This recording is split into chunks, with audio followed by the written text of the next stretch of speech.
Yeah, mage looks pretty cool. Really big shoulders. Blizz, Conde, Magic Font, Magic Circle. And you have bot by default. Fire damage, ice damage, lightning damage, yeah. Raises max MP by 15% is pretty pog. Increases magic skill attack by 10% attack. By 10%, attack increases further if archetypes of the same lineage are present. Oh, so you can end up having more than one lineage at a time? Also, you're weak to stab? What is, so slash, stab, and then break are the 3 physical moves, I guess? I don't really know. And then we have fire, ice, lightning, wind, light, and dark. You'll resist ice, but be weak to stab. Sure, study it. Right here. An expert in magical attacks of 3 specialties, fire, ice, and electric. Such a broad palette of magical offense can be crucial to exploit enemy weaknesses. Note, however, that a mage's defenses are paltry at best. They cannot endure much harm. They are best kept out of foes' attention, or the battlefield will turn dire. They also tend to go through their MP fast, and a mage without MP, well, they're practically dead weight. You'll have to use your magic strategically to succeed. All right. 500 magic is required to channel the mage. This is the archetype you've chosen. Man, this guy... Here's the thing, right, is we don't have a mage right now, but Grius doesn't really strike me as the mage type, you know? He doesn't strike me as a mage. He seems more like he wants to get up in your business. I think we'll get a better mage later. Honestly, I'd rather make my character the mage and have Grius be the seeker. Let him be Arsene. I see. Plus, we're gonna end up getting more of these later, because we're already at, like, rank 5. Like, surely, it said you're supposed to, like, double up on them or something later.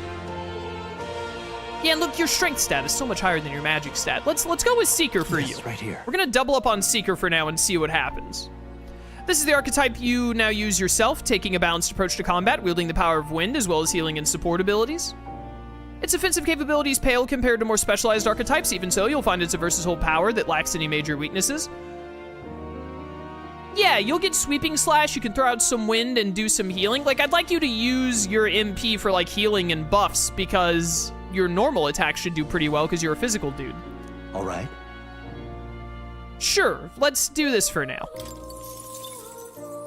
I will spend my 500 mag. Yes, he's earned my trust. Of course. So be it, following you and the young man called Stroll, another worthy wielder of archetypes joins your ranks.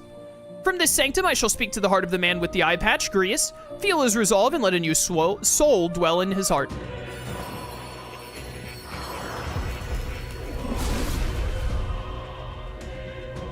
Should we have, like, asked Grius if he wanted to be transformed? I hear the voices of past heroes' souls. O worthy heart who tempers anxiety into strength, if thou art ready to see the world with new eyes, I shall bestow upon thee our soul, the soul of the seeker. What did you say? What is this? Is it truly an archetype? This is the same magic I once strove for. I can't believe it's finally in my grasp. Seeker archetype is awakened. You can now change archetypes from the main menu. Okay, this is interesting. I still have much to learn. Still have much to learn. Changed equipment. Fascinating. That man with the eye patch should now have awoken to an archetype. Similarly, I can imbue you and that noble youth with the new archetype power. Feel free to experiment now and from here on.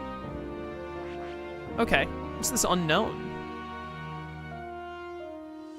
Oh, I see. We have to get the Seeker to rank 20 and then have a lot of magic, and then we can get, like, a boosted version of the Seeker?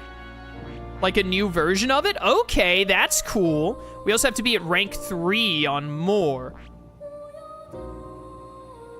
Okay, very intriguing. Yeah, and then you have, like, a whatchamacallit here, too. You have to be rank 3 with Stroll, and then you can, like, buff the warrior. Okay. Do I want to give myself the mage? I really hope this game doesn't have the awful game mechanic where if the main character goes down, it restarts you. Or you, like, lose a fight.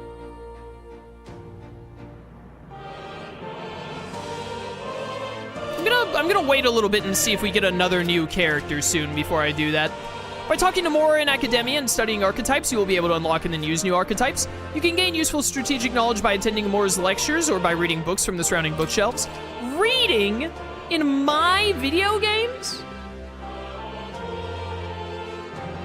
Some functions of the main menu are now available, such as changing your archetype. Archetypes that have been studied in academia can be swapped in town or dungeons at any time. Changing them to suit your needs is a good strategy. You can now check the status of your royal virtues, the qualities necessary in a king, from the main menu. You can raise these virtues in many ways. Royal virtues? The heck is a royal virtue?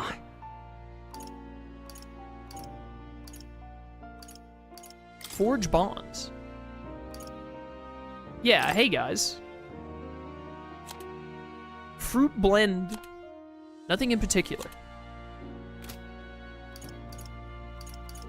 Okay. 1, 2, 3, 4, 5, 6, 7, 8, 9, 10, 11. 11. 12, 13, 14. There are 14? Imagine Greece would probably end up being one of them? I don't know. Where do I see render aid? Yeah, save the prince. I'm working on it. I don't see this. We could study notes. Is it in here? Oh, this is just like tutorial stuff. No, I ain't reading this. You out of your mind? All right, whatever. Let's read some books. This seems to be about archetype tactics. Archetypes cannot realize their true potential on individual strength alone. Strategies must account for attack, support, recovery, teamwork, and formation. Naturally, optimal strategies require first grasping the fundamentals, yet some battles demand a team of singular specialization in boldness and planning. The most effective way to form your party is to consider the balance of attack, recovery, and assist. If you obtain information about enemies in advance, you can arrange archetypes to counteract enemy strengths and strike enemy weaknesses. Cultivate your archetypes strategically so you may employ a wide range. Oh, whoops, there were multiple books there. I just hit X twice without thinking. Remember that your foes also have a grasp of teamwork. Charging blindly into a well-tuned enemy group can lead to easily preventable loss of life. After a squad battle is ended, nearby enemies may show up as reinforcements to continue the fight. Okay. Wielding weapons. A channeled archetype's power has a significant impact on the effect of any gear or weapons equipped. Each weapon category offers their own attack range and agility. Once you understand the dynamics of archetypes in combat gear, success will come easier. While in dungeons, the protagonist's method of attack depends on his weapon and can be changed by switching the archetype. Different archetypes change both the actions available to you and the protagonist's attack range.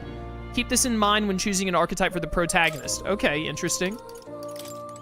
I don't understand why they had that broken into two, like, little things to click. I'm going up here now. Oh my goodness, there's so many books. Research documents about the warrior archetype. In times of yore, there lived heroes who sought nothing less than perfection with the sword. Their souls together formed the power of the warrior. Among them, the adept who slays hordes, I dubbed the swordmaster, and the elite disciple of the blade, I dubbed the samurai. A foolish samurai with a magic sword. The warrior archetype imparts peerless skill with the sword. Its devotees belong on the front lines, punishing their foes with brutal slashing swings. But a sword's purpose is ultimately as a weapon, and it is not weapons alone that decide the battle's victor. Let no warrior forget this truth. So this archetype has really good attack and defense, and their value comes from attacking in the front row, but they're not very versatile beyond the sword. All right, yeah, thank you, Captain Obvious. Mage. In times of yore, there lived heroes who sought relentlessly to unravel the secrets of magic. Their souls together formed the power of the mage. Among them, the adept who grasps at ultimate power, I dubbed the wizard, and the elite who commands the elements, I dubbed the elemental master. In addition, another elite form making use of dark magics is known to exist. Truly, the mage archetype has unparalleled command of affinity-based magic. Dark mage, we can get Hubert. But mages devote themselves fully to mind and magla. While the mind is powerful, it must kneel before pure strength at times. Let no mage forget this truth. Oh, yeah? It's a great archetype for hitting enemy weak points with powerful magic, but it can't really dish out damage or take much punishment. This looks like research about the Seeker. In times of yore, there lived heroes who ventured into unknown lands in pursuit of their ideals. Their souls gathered to form the power of the Seeker. This was not just one legendary hero. Across many lands and eras, those intrepid spirits who sought greater heights on the Seeker's path have borne that alias. Among them, the adept who pursues a magical path, I dubbed the Magic Seeker, and the elite who seeks the deepest truths of the soul, I dubbed the Soul Hacker. The Soul Hacker! They said the thing. Soul Hackers 2 was a really good game. You should play it, Ima. Whoa. So the Seeker archetype has a whole sequential lineage. Seeker archetype does not excel in any one skill, but it bears the specialties of many other heroes and can perform any task. A jack of all trades is a master of none. Let no Seeker forget this truth. See. I get it, so it's easy to use, but that's not enough to fight alone. I guess fighting with specialized allies might be the thing that draws out its true power. All right, interesting. The scroll has shapes of language I've never seen before. It must be some kind of formula. It says the royal magic at the top. That's a formula for a rather complex spell. When mages devise such intricate magic, they commit the formula to scrolls in advance. Hold on, are you saying the king himself wrote this? Why would it be here of all places? I couldn't begin to tell you. Perhaps the previous king had his reasons for imprisoning me here after all. I would love to decipher its contents, but it will take a good amount of time. It's written in a script I've never laid eyes on before. But before you go, there's just one thing. Would you mind taking a look at the very end of the scroll? What's this? This drawing. Yeah, that looks like the Arsene Zenkichi fusion we have. Indeed, it's no more than a simple illustration, but do you not think it bears some resemblance to the Seeker archetype? Moreover, it bears a caption, and mysteriously enough, of all the language therein, that is the only part I'm able to parse. It says Solo, likely the name of a person, unmistakably so, though I cannot begin to tell you why I feel so certain. Yeah, it's my name. A person's name. Hang on a second. Well, that's certainly a mystery on top of an enigma. I was gonna say a mysterious. Makes me wonder what it says. Adieu. Should you learn anything new, I would appreciate it very much if you'd share it with me. Please examine the scroll whenever you've learned new truths. Kitty! That's a good kitty. That's right, who's a good kitty? Yeah, kitty! Don't usually see this kind of cat in the city, huh? This cat, you see. Cute, isn't he? I named him Plateau. He's the only solace I have as I'm confined here. Looks like Plateau wants to give me something. Oh, what a good cat! A hero's That's a good incense. boy. Looks like he's taken a shine to you. That's a valuable item, so do hold on to it. Yeah, alright. Oh my goodness! Do I have to read all this? Allowing your ally to take action instead and leaving yourself vulnerable may seem futile at first glance, but you'll find it lends many strategic possibilities. Try to consider the many aspects of battle, such as the order of turns, advantages against the enemy, and the state of your allies when deciding your actions. The pass action cycle is controlled to the next character while only consuming half of a turn icon. This could be useful when the current character's skills are not effective against the enemy, or when you want to give another character with recovery magic another action. Okay, makes sense. Guarding. It goes without saying that a blind offensive rush may not be enough to win. It will be necessary at times to raise your defenses and endure incoming attacks. Circle to guard, which consumes a turn icon. Guarding greatly decreases damage your character takes and prevents any weaknesses from being exploited. This prevents the enemies from gaining turns. Formations. Your row's distance from the enemy has a great impact in battle. The row thing and the distance thing is a very neat twist on, like, the Persona-style gameplay. I'm looking forward to it. Your row's distance from the enemy has a great impact in battle. A true tactician will switch the formation of allies to better suit the situation at hand. During squad battles, your formation will affect the damage party members deliver and receive, depending on their positions. Those in the front row deal more damage with melee. Those in the back deal less, but take less damage. During battle, you can change your formation by... Okay, so this sounds neat, but it also seems, like, really straightforward, right? You just put the heavy melee, like, defensive units at the front, and then you put, like, the mages and healers at the back. I'm not sure if there's really gonna be all that much strategy to it, but it's neat regardless. We'll see. I just clicked on the same thing again. Why does it put me back at the top when I just want to go to the next one down? Negated attacks. If you lose the ability to attack, the enemy will quickly gain the upper hand. When confronting an unfamiliar enemy, due caution is warranted. Normally, an action consumes one turn icon, but the results of the action can change the amount of consumption. If an attack is nullified or evaded, the number of turn icons consumed is doubled. Oh, so you have the same awful game mechanic that SMT5 has, where if you miss an attack, you not only miss, but you lose an extra turn on top of it. This is some of the most garbage game design of all time. It was one of my least favorite things about SMT5. I guarantee you I'm gonna hate it in this game too. If an attack is reflected or absorbed, all turn icons are lost and the turn forcibly ends. That also really sucks. I don't like the idea, like, you're already punished when you miss, right? When you do an attack and you miss, you're punished because you didn't hit. You do no damage. That turn was wasted. To then double on that and say, by the way, you were already punished, but we're gonna punish you again by taking away a turn on top of it, is just, it's just so annoying to me. I don't understand why they do it that way. I do not like it. Status ailments. Some monsters inflict lasting conditions called status ailments. It's wise to bemoan their effects, of course, but even better to have the means to remedy close at hand. Two types of status ailments, physical and mental. It's possible to be afflicted with both at once. Physical ailments persist even after a battle ends. Mental automatically recover when a battle ends. Okay. Poison. HP depletes every time you take an action. Paralysis, high chance of an action failing to occur. Milady. Tips Fedora. Strength, magic, endurance, agility, and luck are greatly reduced. Additionally, HP and MP recovery effects are nullified, with recovery amounts becoming 0. Okay, so this basically says that you don't, like, exist anymore. Enjoy dying. Hex. Half of any damage dealt is dealt to self as well. Additionally, while afflicted, resistance to dark is greatly reduced, and susceptibility to status ailments is greatly increased. Holy cow, Melody and Hex are like, hey, if you get hit with these, like, die. Like, get out of here. Burn. Additional damage is taken after being attacked. Frostbite. Attack damage is greatly reduced. Yeah, those seem fair. Hex and Milady are insane. Oh, those were just the physical ones. Okay. Daze. Hit rate for attacks is greatly reduced. Charm. Character will act on their own, attacking allies or assisting enemies. Yeah, okay. So Daze is just like accuracy down. Cannot use archetype skills, makes sense. Character cannot take any actions, any physical attacks suffered are always crits. Character has higher attack power, but damage from enemies is greatly increased. All actions become normal weapon, makes sense, just like Persona basically. Anxiety, an ally-only ailment preventing the use of archetype skills. If attacked while afflicted, the enemy will not consume a turn icon. Oh, that sucks. Stun, an enemy-only ailment, they cannot act for 1 turn. All right. I didn't mean to click that. Hitting a weakness already is an advantage. I think the miss thing is to balance that out. That doesn't need to be balanced out. You have, because here's the thing. You also have weaknesses. Like, we looked at the mage a second ago, and it was weak to stab. The enemy can do the weakness thing, and we can do the weakness thing. Like, there are, like, weaknesses, exploiting the enemy weakness, and then dealing with your own weaknesses and avoiding getting hit on them and all. That's just, like, tactical gameplay and everything that you have to work around and strategize and etc., etc. Like, it's rewarding gameplay. Missing an attack, which is completely RNG-based, and then it's saying, skip another turn on top of it, there's nothing tactical about that.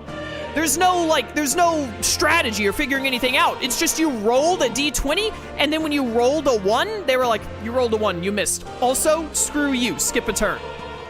It's just unnecessary and unfun. I don't care what the reasoning is. It's not a fun game mechanic. And I know it's not a fun, someone's gonna be like, you haven't even given it a chance, you just started playing the game. They had the same thing in SMT5, and I hated it in that. So unless this game somehow proves that it's not as bad, which I highly doubt, I'm gonna hate it in this game too. I played 60 hours of SMT5, and throughout the entire playthrough, one thing stayed consistent. I hated missing an attack and that screwing me over and skipping a turn entirely. Please, It's do make awful. yourselves I do not like it. All right, I'm like done. Can I leave? They're like, do I go out like this door? My young friend, you are truly as remarkable as I first believed. Others fated to awaken to their own power will be naturally drawn to you. To reach the lineage of power's greatest potential, you must acquire more archetypes and bring them together. After all, a hero without allies is nothing more than a lone dissenter. To save the many, you must learn to fight with the power of many. Only a champion of the people may awaken the power of heroes, and with it, seize a future of their own making. By the way, I said earlier that if the game continues to be fairly easy, now that it seems like we've gotten out the tutorial, I might switch it to hard difficulty. The fact that the stupid miss thing is in this game means that we will probably play on normal the whole way through, because I can just see playing. I remember it happening in SMT5. We fought that wolf boss. I remember that it was a wolf boss. That's how annoyed I was. Where we went through a boss fight for like 10 minutes or something that was like back and forth, constantly getting close to death, and I was about to win. I missed a hit, it instantly ended my turn, and then he one-shot my protagonist. I had to load my save, and I think I quit streaming that day. I didn't quit the game, but I like ended my stream after that, like, I don't want to sit through this again. That was awful. And it was entirely because of the garbage miss mechanic. I played that fight entirely right. I did everything right down to the T. I was gonna win if the hit just landed, and instead, like, I rolled a 1 out of a 20, and the game was like, nope, try again, start over. It's garbage game design. I will not stand by it. I'm still looking forward to this game. Still looking forward to it, holding out some hope that it's still gonna be really good. It'll probably still be good. SMT5 wasn't, like, terrible, but I hated that mechanic, and if it becomes a consistent thing in this game, I'm gonna hate it in this too. Where it just constantly is like, oh, you missed, the opponent gets to hit now, and now you're in, like, the super back foot, or you even die as a result. I won't like it. When next you come to see me, I hope it shall be of your own volition. Open my book, then let your imagination conjure this place anew, as vividly as you can make it. I'm sure that will be enough to reunite us. As long as you walk your path, I shall faithfully watch over you. May we meet again. Goodbye. What? Where are we? You two all right there? Looked as if you were in some kind of trance. Trance? Wait. Have we been here this whole time? It was strange. As if I felt something in the air. My senses sharpened near tenfold. It reminded me of my old days studying magic. What? So that wasn't a dream. Grius, that's probably his power. You studied back at the Sanctum, right? I know you couldn't get the hang of it then, but I think we might have just awakened it. I told the two of them about the term archetype and the gist of what I learned. Awakened it? But that... Who are you people? The truth, if you would. Look, in all honesty, we barely know any more than you do. But the short version is, well, I think you can use that power now. I think you might be right. The way it feels is... Well, this is magic, eh? I'd all but given up on it, but... Fate had other plans, it seems. Enough. We must move on. There is far to go still. And lad, I follow your lead now, at least when it comes to how we use these skills in battle. We haven't the luxury of time to train with magic. Same here. You've clearly got a sense for this, and I'd rather make myself useful than muddle your strategies. You can now give instructions to your allies during battle. Ah, finally. During battle, you can also use R3 to engage in auto battle, causing your party to fight according to your tactics settings. To change auto battle tactics during battle, I don't know why I had trouble reading that. Press L1 to access the order view outside of battle. Find them under tactics in the party menu. We've 5 days until the funeral. That's precious little time, and we'd best not waste it.